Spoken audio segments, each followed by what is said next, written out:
দেখো, আমি যে কথাটা বলবো সেটা হয়তো বলাটা খুব সহজ, কিন্তু করাটা ততটাই কঠিন।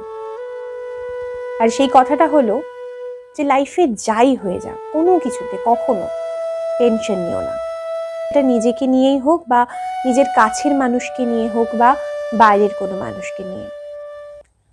দেখো, তোমার জীবনে যে ছোট ছোট জিনিসগুলো হয়েছে সেগুলো সমস্তটাই কিন্তু তোমার চেষ্টাতে হয়েছে। যে সফলতাগুলো তুমি পেয়েছো সেগুলো তোমার ডেডিকেশনে, তোমার পরিশ্রমের জন্য হয়েছে।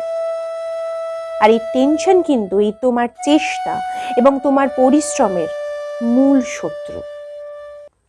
এই টেনশন তোমার চেষ্টাটাকে অনেক কমিয়ে দেবে এবং তোমার এমন একটা অবস্থা করবে যে পরিশ্রম করার জায়গাতেই তুমি আর থাকবে না।